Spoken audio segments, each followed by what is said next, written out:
Hi wrestling fans, welcome to my new channel, Phases of Wrestling. This is my thoughts on anything wrestling, WWE, AEW, Ring of Honor, New Japan Pro Wrestling. But let's get started with this massive weekend we've just had. NXT TakeOver Toronto and WWE Summerslam. Now, in my opinion, Toronto TakeOver was better than SummerSlam. SummerSlam seemed very lethargic. It seemed very slow. It seemed very unplanned. They were running out of ideas. For example, having Bill Goldberg come out 2 more times to spear Dolph Ziggler. I mean, you've got all these other wrestlers in the back that were used on the pre-show. How do these guys feel? They work all their careers to get to somewhere like WWE, and then they're shoved on the pre-show. It is ridiculous. And then we see The Fiend, Bray Wyatt, built up for months and months and months, and he's there for about 5 minutes, beating Finn Balor. Anyway, we'll come back to SummerSlam. Let's start off with NXT TakeOver Toronto, which, by the way, was one of the best takeovers I've ever seen. It started with your boys, the Street Profits, against possibly the best tag team in pro wrestling today, Bobby Fish and Kyle O'Reilly of the Undisputed Era. The match went for about 25 minutes. It was back and forth. All of a sudden, the Street Profits got a hold of the match and they beat the Undisputed Era. Probably one of the best tag matches. We say that every time on takeovers, but they just seem to get better and better and better. And Montez Ford and Angelo Dawkins are still your NXT Tag Team Champions. We then moved on to a really quickly developing rivalry between Candice LeRae and the genius of the sky, Io Shirai. I don't quite know what they're doing with Io Shirai. I don't think she quite knows how to do a heel gimmick. I think she's still finding her way through it, to be honest. But she is trying so hard. But the way they got her to finish that match against Candice LeRae with a sort of reverse chin lock using her legs was absolutely fantastic. And it will take time, but I think Io Shirai will do very, very well as a heel.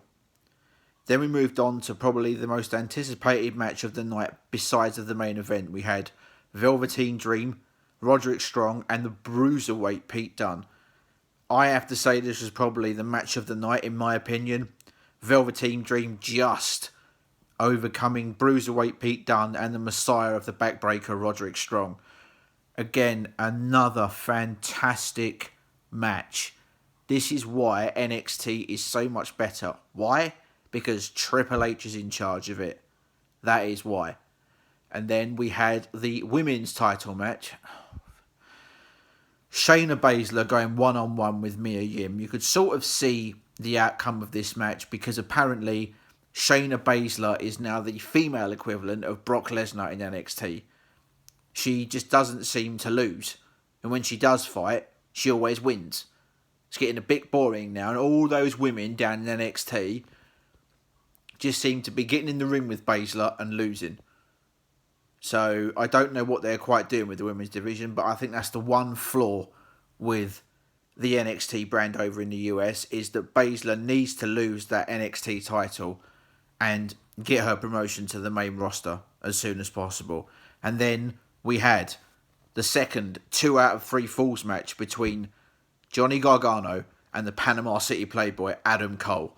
The first 2 falls, one was a street fight selected by Johnny Gargano. The second was a straight up one-on-one wrestling match selected by Adam Cole. And the third one was selected by William Regal. It was Hell in a Cell. And the only way to win was by pinfall or submission. Then, right towards the end of the match, both guys are on the top of the cage. There's a ladder in the corner of the ring. There's 2 tables set up, one by one. And I don't know if they botched this end bit, but basically they threw each other off the top of the cage and Cole seemed to come off better, rolled into the cover and won the final fall. Now, I don't know what this means for several NXT stars going forward, because if Adam Cole would have lost the NXT title to Johnny Gargano, I would have guessed the Undisputed Era, my fault, the Undisputed Era coming to the main roster. Because Cole is still the NXT champion, I think they're holding off on that. Now we come to the supposed biggest party of the summer in Summerslam. I don't think there was that many highlights that I can really speak of in that. Goldberg spearing Dolph Ziggler 2 or 3 times after he'd beaten him in under 5 minutes. Some sort of botch between Kofi Kingston and Randy Orton in a WWE title match, which is what I couldn't understand. A 3-minute debut of The Fiend. 3 matches were put onto the kickoff show. They moved the Cruiserweight title between Oney Lorcan and Drew Gulak, which, to be honest, I haven't even seen because I don't know what happened there. And then you had Apollo Crews versus Buddy Murphy, really random. And then the Iconics, I think, were against the Kabuki Warriors on the kickoff show. But they seem to have binned the Aleister Black Sami Zayn match for some reason. I don't actually really know they think what they were doing. I think Vince McMahon did another, tore the script up completely and just kept the matches that were of note. Obviously, Kevin Owens still has a job as he beat Shane McMahon. Thank God. Hopefully we won't have to hear any more of this best in the world, which was absolutely getting on my nerves. No Roman Reigns, as I saw. We saw Edge, which was good. Miss Edge in a WWE ring. You know, the rated R superstar. You know, him, as Tony Chimmel would say. But I didn't see Drew McIntyre. No tag team titles were defended. The IC title wasn't defended. AJ Styles made a joke out of Ricochet, which is beginning to get quite laughable, really, because he should be hanging up his boots soon, AJ Styles, because there's not much more that he can do, really, in my opinion. So what's next? You know, Rollins has another month with the Universal title, and then Lesnar comes back and wins it again. It's getting boring, people. All this talent. If I'm perfectly honest, all these guys that I see on YouTube, Luigi in the States, Wrestling Days here in the UK, saying that the product is great at the moment. Guys, if we're not careful, AEW will take over. Because for them, it is just pure wrestling. We don't see any backstage segments. We just see matches after matches after matches with brilliant wrestlers like MJF, Jungle Boy, Kenny Omega, Adam Hangman Page, the American Nightmare Cody Rhodes. The women they've got there, Britt Baker, Brandy Rhodes, Awesome Kong. It's just, I don't know what WWE at the moment are doing at the moment. It's like they're limping across a finish line. And if it wasn't for the likes of NXT UK, 205 Live, they would be seriously struggling. Because I just don't understand how SummerSlam is supposed to be one of their famous 4. So the Royal Rumble, Survivor Series, WrestleMania, and SummerSlam. So WrestleMania is obviously the mecca, the end of all ends. Then it's the Royal Rumble, surely. Then SummerSlam, then the Survivor Series. But I honestly don't know what they're doing. They're giving people build up, and then we get 2 or 3 minutes and they squash someone. Like, what's going on with the Viking Raiders? The Viking Raiders should be in a program for the tag team titles. I don't care on what brand it is. But every single week for the last 4 or 5 weeks, all they've been doing is squashing jobbers. There are plenty of tag teams across the division. Where are the AOP? All they're doing is putting these tag teams together that they think makes sense. EC3 and Eric Young. Titus O'Neil and No Way Jose. 4 really good singles wrestlers. Put Eric Young on 205 Live. He's small enough. Put EC3 on SmackDown. Fine, make Titus and No Way Jose a tag team. But talent is being wasted all the time. And I don't quite understand it. In NXT and NXT UK, people get rewarded for effort. Look at what Johnny Saint said to Mark Andrews and Flash Morgan Webster. You want to be in the tag title match at NXT TakeOver Cardiff? Earn it. All these guys that are coming through the NXT Breakout Tournament, Boa, Joaquin Wilde, Cameron Grimes, Dexter Lumis, Bronson Reed.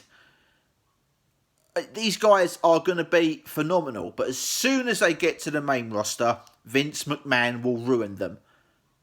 And I don't care what anyone says at the moment. I'm only watching it because I've been watching this product since I was 6 years old. And I'm sorry, but the wrestlers of today are nothing compared to the wrestlers back in the day. Something needs to be done very quick. I've gone off on a tirade here because I'm sorry. I sat and watched Summerslam this morning and I was falling asleep halfway through because I didn't know what was going on. There was no order to it. Absolutely no order to it. No tag team titles defended. Aleister Black and Sami Zayn was canned. Unless it's on the pre-show and I didn't see it. But I don't understand. You're having the Street Profits on Raw, parading with the tag team titles. If you want the Street Profits on Raw, take the tag team titles off the Street Profits from NXT. Put them on Raw. Do something with them. I don't know what's going on. You've got these shows in Saudi Arabia. What do they do in Saudi Arabia? Nothing. Bring back all these legends that are Hall of Famers. If you're a Hall of Famer, you don't wrestle anymore. Your career is over in the ring. Shawn Michaels doesn't wrestle anymore. He's a producer down in NXT. You're like Goldberg, Undertaker. Guys, you've had your time. It's time. John Cena. John Cena isn't even a Hall of Famer yet. And he stepped away and he only comes back for big events. Doesn't steal the spotlight of loads of people. All these guys that they're bringing through from NXT and changing their identities. Punishment Martinez, who is now Damian Priest. Great gimmick, by the way, NXT. That is fantastic. Just don't let him ruin it when he comes to the main roster. Dominik Dijakovic, who was in TNA. Or Impact Wrestling now, whatever you call it. Dominik Dijakovic is 6'8" inches tall and 280 pounds. He is a monster. Keith Lee, 331 pounds. Looks like a heavyweight, moves like a cruiserweight.